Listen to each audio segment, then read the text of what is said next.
Oke, nah ini adalah bagian kedua dari penjelasan tentang sistem informasi akuntansi.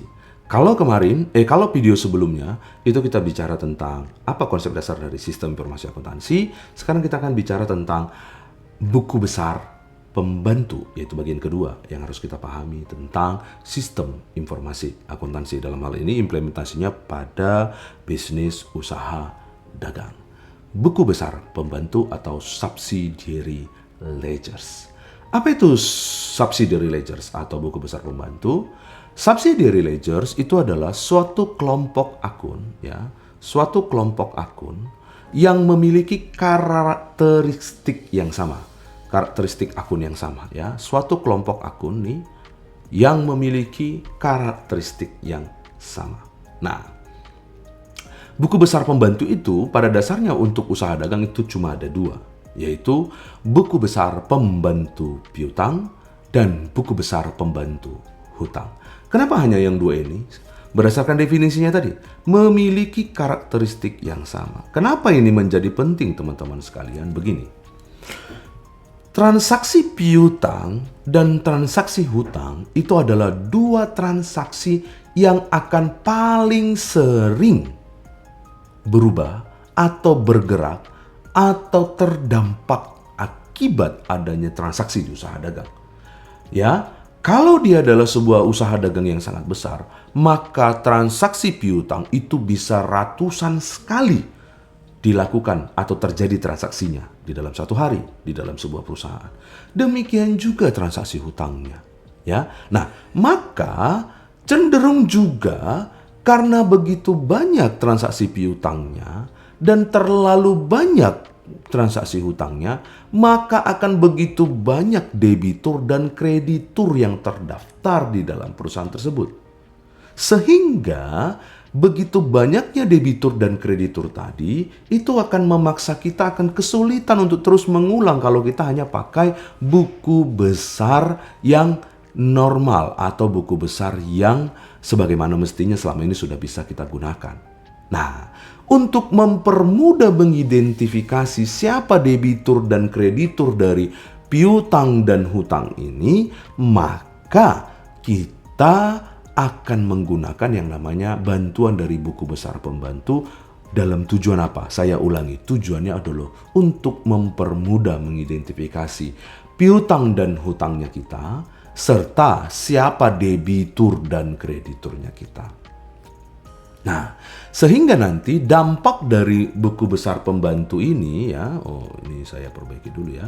Dampak dari buku besar pembantu ini ya, buku besar pembantu piutang dan hutang ini, bentar, saya belum transisi ternyata. Oke, nih ya. Jadi suatu kelompok akun yang memiliki karakteristik yang sama, teman-teman, saya tadi lupa transisi. Oke. Contohnya adalah buku besar pembantu piutang dan buku besar pembantu hutang, ya, buku besar pembantu piutang dan hutang. Nah, nanti apa yang sudah saya jelaskan sebelumnya itu kalian dengarkan lagi dengan melihat tampilan ini ya. Dampak transaksinya itu kepada customer.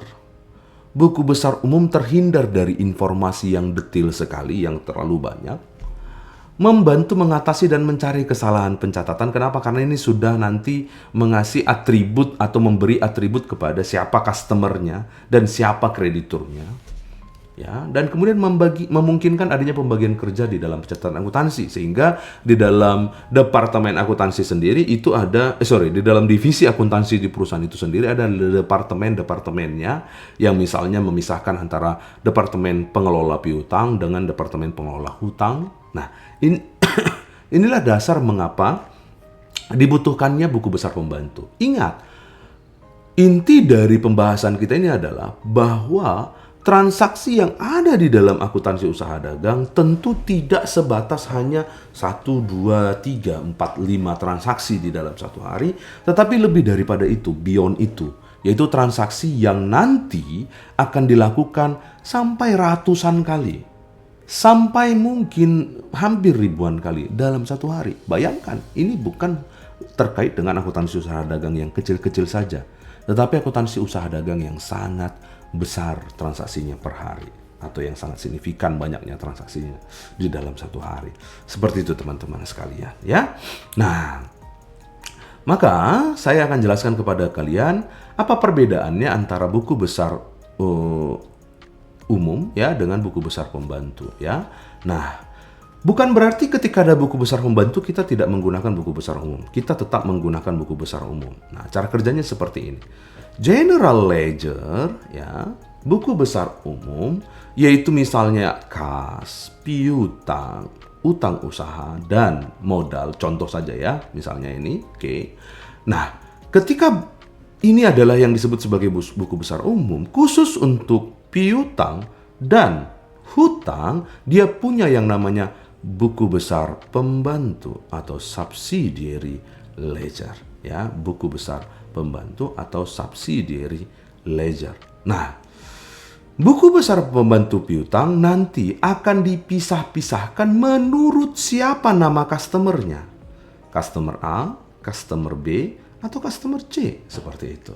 Nah, maka buku besar pembantu itu langsung kepada customernya. Ya, customernya namanya. Jadi, buku besar pembantu piutang, judulnya itu bukan nomor akunnya piutang lagi, tetapi nanti sudah ada nama pelanggan dan nomor pelanggannya. Buku piutang itu berdiri sendiri di atas menjadi akun pengendalinya. Ini akun pengendalinya. Pengendali dari apa? Mengkompilasi atau mengakumulasi jumlah dari masing-masing customer. Sehingga total jumlah customer itu harus sama dengan saldo yang ada di account receivable atau buku piutangnya. Seperti itu. Nah, demikian juga dengan account payable, ya, account payable atau utang usaha.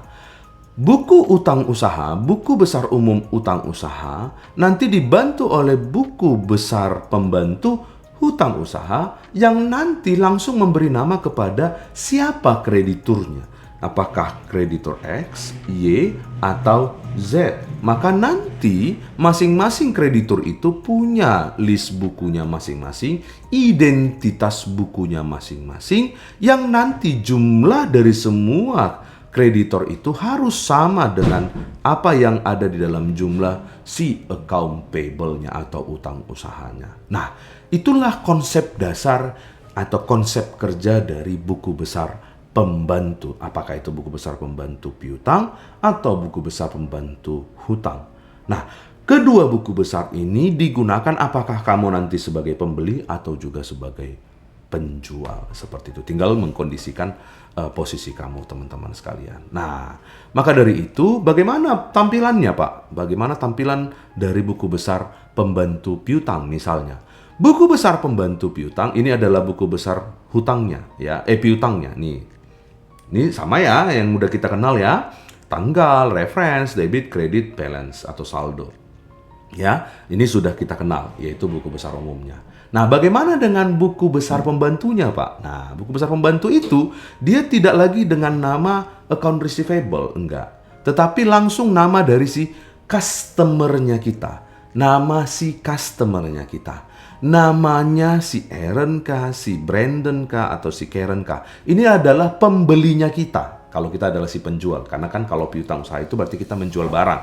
Maka ini adalah si pembelinya. Ya, Aaron, Brandon, atau Karen. Nah, saldo dari Aaron 2000, saldo dari Brandon 0, dan saldo dari Karen 2000, jumlah totalnya harus sama dengan jumlah terakhir saldo yang ada di piutang usaha. Itulah bagian dari kontrolnya itu tadi, ya. Account receivable adalah akun kontrol, subsidiary ledger itu bagian terpisah dari buku besar umum yang menjadi identitas dari masing-masing customernya. Jadi sekarang customernya ada 3 yang aktif ya dalam konteks piutang ini. Si Aaron, si Brandon, dan si Karen. Seperti itu teman-teman sekalian. Inilah yang kita sebut sebagai buku besar pembantu piutang ya. Nah, hal lain lagi ya. Oke, hal lain lagi. Nah, satu lagi itu adalah buku besar pembantu hutang. Nah, ini saya sepertinya miss ya, sebentar saya tambahkan. Oke, saya tidak usah tambahkan lagi, tetapi di sini saya jelaskan saja. Oke. Nah, demikian juga nanti buku besar pembantu hutang teman-teman sekalian ya. Buku besar pembantu hutang. Nah, nanti tinggal diganti nih ya. Account payable, saldonya di kredit ya, saldonya di kredit. Ini kan saldonya tadi di debit ya. Oke. Oke, saldonya tadi di debit. Oke. Nah, account payable atau utang usaha, saldonya nanti berapa? Kemudian di-identify kepada krediturnya. Jadi kalau piutang tadi ini adalah customernya, maka kalau di account payable ya, account payable ini kalau payable ya, account payable, kalau account payable maka ini adalah krediturnya siapa? Krediturnya. Krediturnya. Nah, itu seperti itu teman-teman. Oke? Nah, itu. Mudah-mudahan kalian bisa pahami ya yang kita maksud di sini. Maka krediturnya di situ itu tidak lagi si customernya tadi, tetapi di sini sudah menjadi nama yang berbeda nanti seperti itu ya. Sama. Nanti total dari masing-masing kreditur dijumlahkan sama dengan yang ada di dalam saldo saldo dari account payable-nya seperti itu atau utang usahanya. Nah, itulah teman-teman penggunaan dari atau karakteristik dari penggunaan buku besar pembantu yang mudah-mudahan kalian bisa pahami dan saya bisa yakinkan kepada kalian bahwa pemahaman kalian itu nanti bisa diimplementasikan ke dalam penerapan sistem informasi akuntansi ini, khususnya dalam penggunaan subsidiary ledgers. Nanti saya sertakan di LMS latihannya untuk bisa mengerjakan apa itu subsidiary ledgers. Seperti itu teman-teman sekalian. Oke, thank you. See you on the next step, yaitu tentang jurnal khusus.